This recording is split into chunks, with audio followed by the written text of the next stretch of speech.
오늘은 불임 여인이라는 제목으로 말씀을 나누고자 합니다. 오늘 1절부터 8절 말씀까지를 보면 여러 가지 정보가 우리에게 제공이 되고 있습니다. 한 남자가 아내를 둘을 가지고 있네. 일부 다처제. 이것이 옳은 것인가 그런 것인가. 이런 것들을 판단할 수 있는 그런 내용도 있지만, 그러나 오늘은 이런 여러 가지 문제들을 좀 내려놓고 불임이라는 주제를 가지고 저와 여러분들 말씀을 좀 나누었으면 좋겠습니다. 왜냐하면 이 불임이라는 주제가 사실은 사무엘서의 서론 부분에 위치하고 있고, 그리고 나서 이 불임에 대한 이 주제가 사무엘서 전체를 어떻게 우리에게 보여주고 있는지를 우리에게 조금 시사하는 바가 있습니다. 그래서 자세하게 그런 모든 것들을 다룰 수는 없지만, 기본적으로 우리가 이 불임의 주제, 불임 여인에 대한 문제를 다루면서 우리가 어떻게 하나님 앞에 믿음으로 순종하며 나아갈 것인가, 이것들을 고민했으면 좋겠습니다. 불임이라는 말은 여러분들도 알다시피 아이를 낳지 못한다는, 아이를 가지지, 임신하지 못한다는 것을 의미하고 있습니다. 요즘 시대에도 불임을 치료하기 위해서 노력하는 사람들이 많이 계시는데, 그 옛날 고대에서는 이 불임에 있는 여인들은 참으로 수치스럽고 또 죽음과 같은 그런 심정이었을 겁니다. 왜냐하면 대를 잇지 못하고 자녀를 생산하지 못한다는 것은 굉장히 큰 문제들을 드러내고 있기 때문입니다. 그런데 오늘 이 믿음의 여인들, 하나님을 믿는 믿음의 사람들에게 이런 상황, 이런 어려움, 아무도 겪고 싶지 않는 그 불임, 그래서 무시받고 없는 듯 살아야 되고, 그러고 나서 자기의 역할들을 다 해가지 못하는 그런 모습들을 가지고 사는 이런 불임, 이 불임을 통해서 하나님께서 이런 믿음의 여인들에게 깨닫게 하시고 싶은 것이 있었습니다. 그래서 그 깨닫게 하고 싶은 것이 뭔가 하면 하나님의 뜻이 그들의 삶을 통해서 드러나기를 원했고, 하나님의 뜻이 그들의 삶을 통해서 전수되기를 원했고, 하나님의 삶이 그들을 통해서 잘 지켜지고 이해되고 보존되기를 원했습니다. 그래서 때로는 하나님의 성도들 가운데서 원치 않는 고난과 어려움 가운데서 그 말씀을 부여잡고 많은 사람들에게 그 등대처럼 모든 사람들이 하나님 뜻을 알 수 있는 그런 역할들을 감당해야 했습니다. 이 불임은 아브라함의 아내 사라에게서도 찾을 수 있습니다. 어느 날 하나님이 약속하셨습니다. 내가 너에게 아들을 주겠다. 그러나 하나님께서는 빨리빨리 아들을 아브라함과 사라에게 주시지 않고 아주 천천히 25년 후에 그 약속이 이루어지도록 하십니다. 하나님이 약속하시고 임신하는 것을 계속해서 막으신 거죠. 미루신 거죠. 그래서 도무지 임신할 수 없는, 인간의 과학과 상상력으로 판단할 수 없는 그 90세의 아들을 주시게 됩니다. 그런데 왜 이렇게 주셨는가라는 거죠. 그들은 깨달아야 할 것이 있었고, 하나님의 말씀을 지키고 이해해야 하는 것이 있었고, 그것들을 전수하고 나누어야 하는 그런 일들이 있었기 때문입니다. 히브리서 11장이나 로마서 4장을 보면 아브라함은 하나님이 아들을 자기에게 금방 주실 줄 알았어요. 그런데 아브라함이 이 세월과 씨름을 하고, 아브라함이 이 삶과 씨름을 하는 과정 가운데서 하나님의 뜻이 그에게 깨달아지게 되는 거죠. 내 후손, 내 자손이라고 하지만 그것은 내 이 육적인 혈통뿐만 아니라 오히려 믿음의 자녀를 통해서 하나님의 나라를 이루어갈 것을 깨닫게 됩니다. 그래서 내 몸에서 태어난 자식이 아니어도 다른 사람을 통해서 태어난 자식이라 할지라도 믿음을 가지고 있다면 하나님께서는 나를 그들에게 믿음의 조상으로 불리도록 하실 것이다 라는 이런 것들을 아브라함이 점점 깨달아가는 거죠. 나하고 너하고 피를 나누지는 않았지만, 그러나 한 하나님을 섬기고 하나님 믿음 안에 있으면 너와 나는 형제다, 하나다라는 이런 사실들을 깨닫게 되는 겁니다. 그러면서 추측한데, 아브라함은 그 자식들 가운데서도 하나님이 자기의 백성들을 구원하실 예수 그리스도께서, 메시아께서 태어나실 것이라는 것을 이해했던 것으로 보입니다. 명문화되어서 나타나고 있지는 않지만 성경 곳곳에서 예수님이 너희들이 보고자 하는 것들을 사람들이 그렇게 보고자 했지만 보지 못했다, 이런 말씀들을 하시거든요. 무슨 이야기입니까? 구약 성도들 가운데서도 메시아가 올 것을 기대하고 있었고, 그리고 하나님께서 그런 뜻을 가지고 있었다라는 것을 알고 있었다는 겁니다. 그리고 나서 하와에게 하나님께서 약속을 하시죠. 여인의 후손을 통해서 너희들을 승리하고 구원케 하실 것이라는 그런 어느 약속들을 제시를 해 주십니다. 그래서 그런 것들을 보면 아브라함도 하나님께서 우리 메시아를 통해서, 예수 그리스도를 통해서 하신 일들을 알고 이해하고 있었던 것으로 보입니다. 결국 하나님께서 아브라함에게 자녀를 주지 않고 이 불임의 상태를 계속해서 절망 가운데 있게 하심을 통해서 아브라함이 하나님의 뜻을 하나하나 깨달아 가도록 하시는 겁니다. 그래서 아브라함이 온전한 믿음의 그 조상으로서의 역할들을 감당하고 믿음을 가질 수 있도록 하나님께서 온전케 하시는 것을 보게 됩니다. 마찬가지입니다. 하나님께서 우리도, 성도들도 하나님의 뜻을 깨닫도록 그렇게 우리의 삶 가운데 때로는 불임이라는, 때로는 어려움이라는, 때로는 고난이라는 여러 가지 기도의 제목들을 통해서 저와 여러분들에게 하나님의 뜻을 깨닫고 찾도록 그렇게 은혜를 주시는 거죠.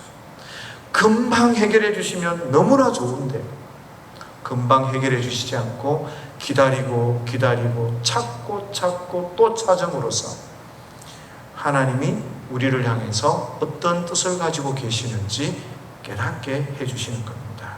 오늘 본문도 마찬가지, 한나가 불임의 여인으로 등장하고 있습니다. 이 한나도 하나님의 뜻이 무엇인지 찾아야 되고 깨달아야 했습니다. 그런데 그것이 쉽게 깨달아지는 게 아니라 고난 가운데서, 불임이라는 그 무시와 고난, 안타까움 그 가운데서 하나님의 뜻을 깨닫게 되는 것입니다. 한나는 무엇을 깨달아야 했고 무엇을 깨달았는가? 첫 번째, 한나가 깨달은 것은 자기의 태가 닫혔다는 거예요. 나는 아들이 없다는 거예요. 아들이 없다는 거예요. 다 사람들은 아들을 가지고 있고 딸을 가지고 있고 자녀를 가지고 있는데 자기 자신은 자녀가 없다는 거예요. 마음이 너무 아팠겠죠. 근데 더 중요한 것은 그 문제로 인해서 고통을 겪고 고난을 겪고 나는 버림받은 사람인가, 하나님의 저주를 받은 사람인가 고민하고 있는 그 가운데서 두 번째 깨닫는 게 있습니다. 그게 뭔가 하면 이스라엘 국가에 지도자가 없다는 거예요. 참된 지도자가 없다는 거예요. 그러니까 한나는 이중고를 겪고 있었던 것이죠. 집에 오니까 작은 부인한테 시달리고 마음이 상처를 받고, 그래서 기도하고 매년 올라가서 제사를 드리려고 이 성전에 올라가니, 예루살렘에 가니까 거기에도 보기 싫은 사람이 있습니다. 홈리와 비느하스가. 그 제사장들은 볼 때마다 밥맛이 뚝뚝 떨어집니다. 내가 예배를 드리고 제사를 드리는데 나를 도와주는 게 아니라 나를 희롱합니다. 좀 엉뚱한 눈빛으로 나를 쳐다보고 있습니다. 하나님 앞에 드려져야 되는 그 모든 것을 자기가 빼앗아갑니다. 악행을, 하나님 앞에 악행을 저지르고 있는 것이죠.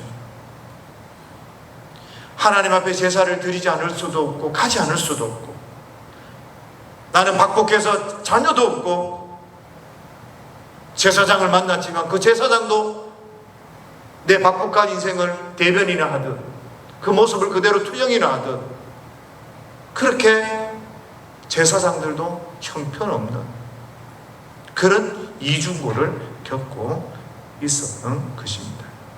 하나님은 이런 상황을 이 한나가 겪음으로 통해서 한나에게 있어서 내 자식도 귀하지만 내가 자녀가 없는 것도 슬프고 안타깝지만 이스라엘에 지도자가 없구나, 참 지도자가 필요하구나 라는 것을 깨달아가는 거예요.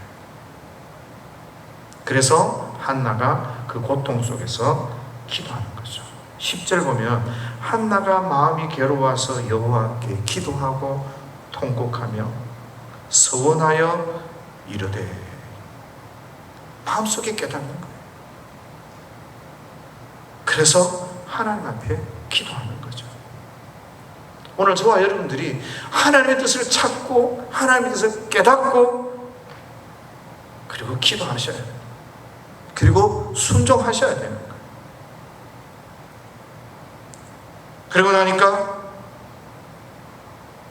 엘리가 술 취한 줄 알고 그죠. 그런데 그런 시대에 그 한나의 여인의 한나의 그 기도를 통해서 하나님의 놀라운 역사들이 펼쳐져 가게 됩니다. 그런데 한나가 나중에 2장에 보면 응답을 받고 하나님 앞에 기도를 쫙 합니다. 그런데 그 내용과 너무 비슷한 내용이요, 거의 유사한 내용이 누가복음 1장의 마리아의 창가라는 곳에서 그대로 마리아가 거의 그대로 따라하는 것을 봅니다.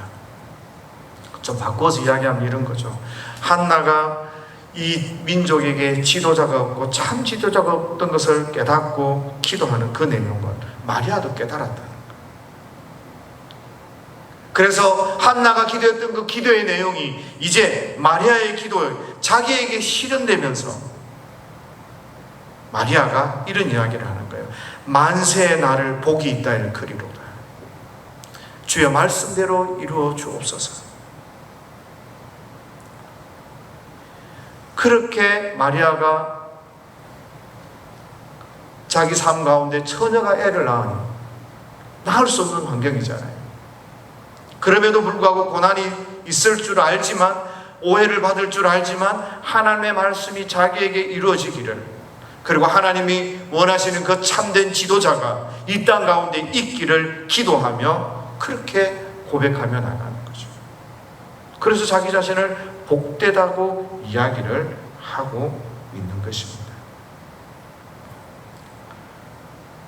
마리아가 이렇게 쉽게 깨달을 수 있는 것은 하나님의 은혜도 있지만 적어도 이러한 메시아에 대한 참 지도자, 참 구원자에 대한 그러한 하나님의 뜻이 전수되어지고 있다라는 것을 우리가 짐작해 볼 수 있는 거예요. 다 그냥 그렇게 사는 것 같지만 꼭 교회 어느 한두 분은 기도하는 사람이 있고, 꼭 어느 한두 분은 말씀 앞에 서서 그 말씀대로 살기 위해서 몸부림치는 사람들이 있더라는 거예요. 그러니 그 사람들을 보면서 깨닫게 되고, 그래, 말씀대로 살아야지, 기도하며 살아야지, 내가 하나님 앞에 살아야지, 이런 생각들을 할 수 있지 않습니까? 그래서 이 참된 지도자에 대한 기도가 사실은 예수님이 오시면서 마리아를 통해서 완성되어지고 이루어지는 것입니다. 이런 뜻은요, 공부 많이 해서 깨달을 수 있는 게 아니고, 박사가 돼서 깨달을 수 있는 게 아니고, 똑똑해서 깨닫는 게 아니라는 거예요. 믿음의 사람들이 하나님의 뜻을 그 가슴에 품고 믿음으로 그 삶을 살아내며 지켜나갈 때, 성령의 은혜가 그들에게 임하실 때 깨닫게 되고, 그리고 그 하나님 말씀 앞에 기꺼이 순종하며 살아가게 된다라는 겁니다. 그러니까 오늘 이 부림의 이 사건은요, 부림이라는 이 그릇 가운데 메시아라고 하는 메시아를 주실 것이라고 하는 하나님의 그 계획을 담아서 후대에 전수하고 또 전수하고, 너희는 그것들을 위해서 기도하고 기대하고 하나님을 바라보며 그렇게 믿음의 거룩한 삶을 살라고 말씀하시는 거죠.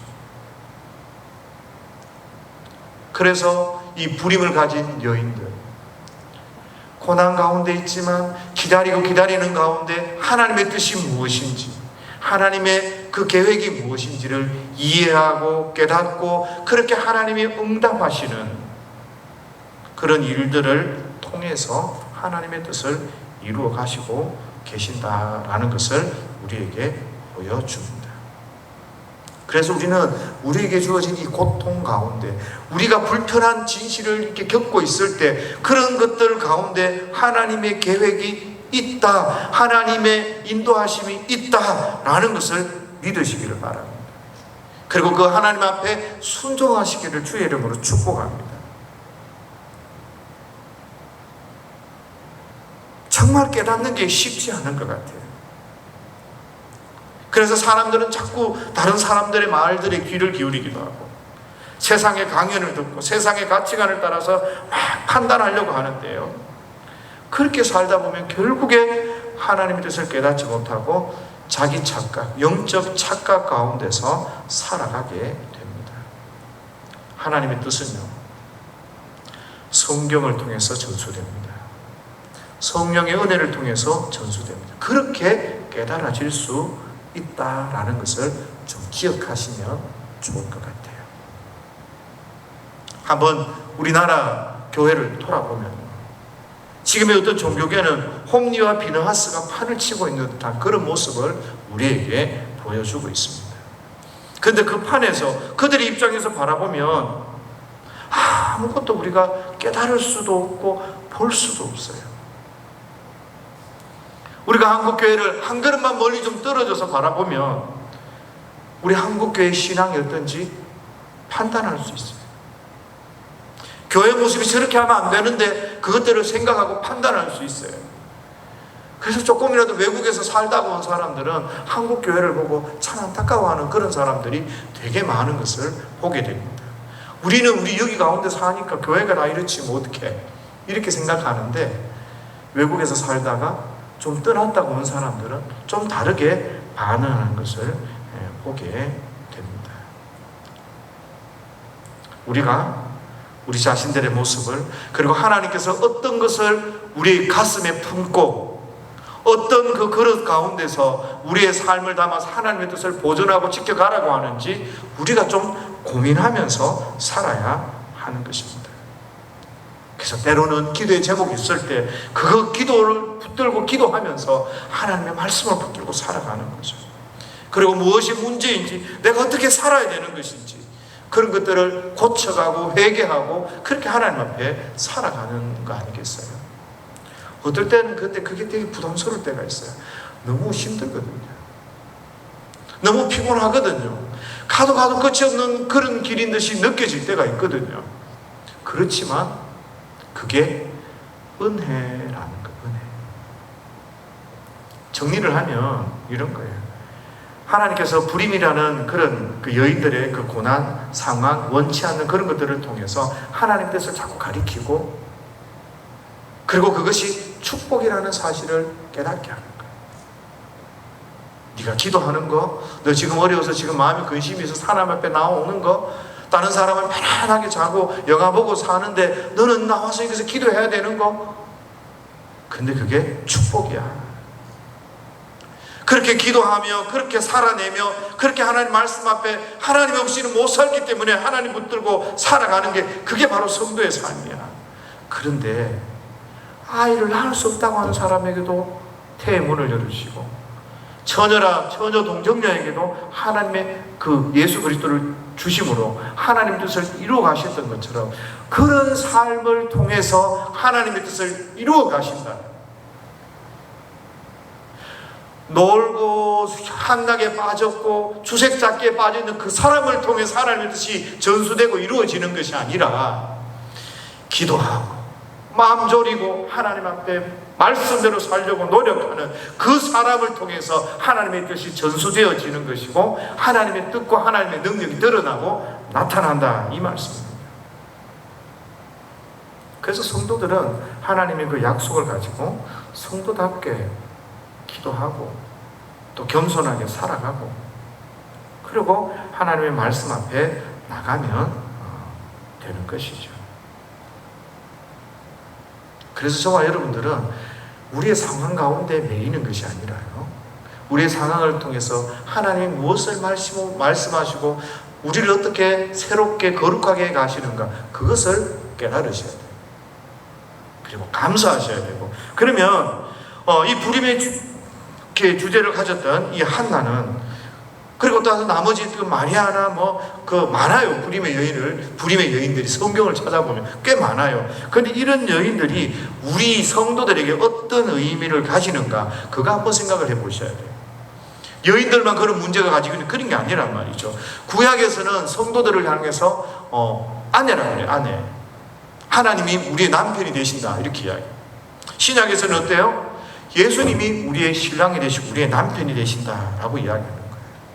그 말은 무슨 말인가 하면, 하나님께서는 우리의 신랑처럼, 우리의 남편처럼 자기의 아내를 보호하고 사랑하고 그리고 아끼고, 아내는 하나님을 사랑하고 의지하고 의존하는 그런 나라를 하나님이 계획하셨다는 거예요. 그런 공동체를 하나님이 꿈꾸셨다라는 거예요. 그래서 하나님과의 관계 속에서, 예수님과의 관계 때문에 저와 여러분들은 모두가 하나님의 신부고 예수님의 신부로 불리워지는 겁니다. 그래서 그거를 이해하셔야 됩니다. 이 부림 속에 있는 여인, 그 가운데 모든 교회, 모든 성도들이 포함이 되어지는 거죠.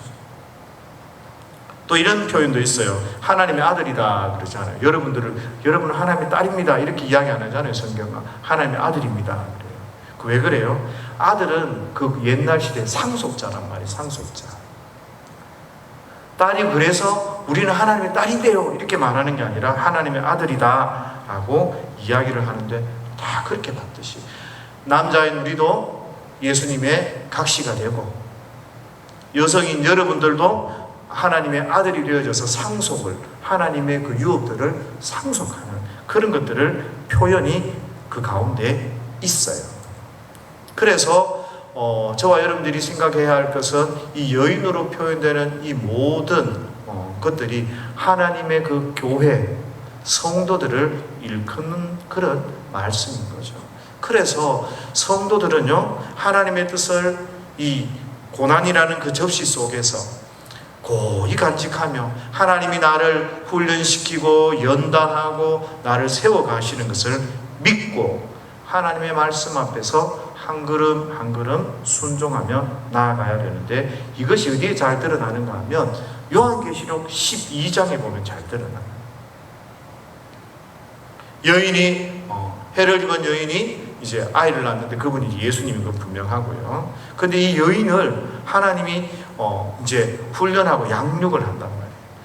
핍박도 받기도 하지만 하나님께서 양육하고 지키시는 그런 일들을 보여주시는 거예요. 그 말은 성도들에게 고난이 없다, 이 말 아닌 거예요. 십자가 없다, 그 말이 아닌 거예요.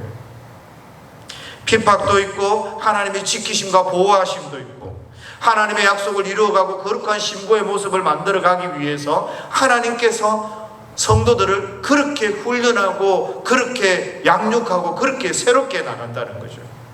조이구 목사님이 옛날에 그런 말씀을 하셨어요.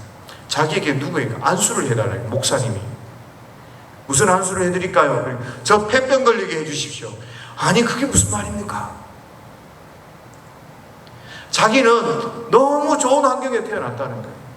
믿음 좋은 부모님 밑에서 태어나서 신학도 하고 했는데, 교회도 부모님이 지어주고 다 하고 나니까 자기 마음속에 정말 하나님을 향한 그 뜨거운 마음과 뜨거운 사랑, 이런 게 없더라는 거예요. 그래서 폐병이 걸려도 죽지 않고 다시 살아날 수 있는 거 있잖아요. 그 정도로 좀 기도해달라고, 그런 이야기를 제가 예전에 본 기억이 있어요. 사람이요, 당해보지 않으면 몰라요. 겪어보지 않으면 그 소중함도 몰라요.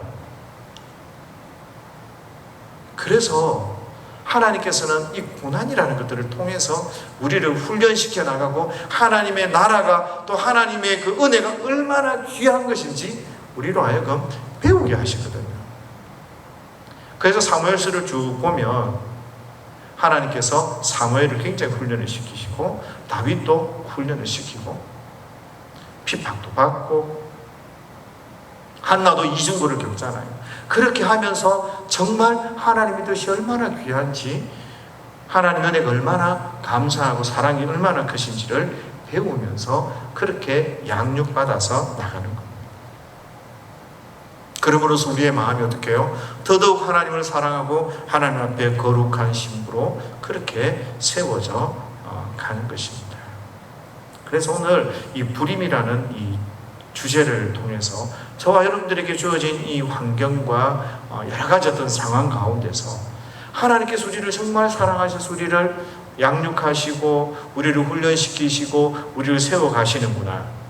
그리고 우리 가운데 하나님의 뜻이 꽃피도록 그렇게 하나님이 지금도 우리와 함께 하시고 일하시는구나 라는 그 사실을 믿으시면서 오늘 주어진 이 환경 가운데서 감사가 넘치시기를, 그리고 순종과 기도가 넘칠 수 있는 저와 여러분들이 되어져서 한 주간도 하나님의 기쁨이 되어지고, 많은 사람 앞에 그래 예수 믿으려면 저렇게 믿어야 된다, 이런 그런 인정을 받을 수 있는 저와 여러분들이 될 수 있기를 예수님의 이름으로 축복합니다.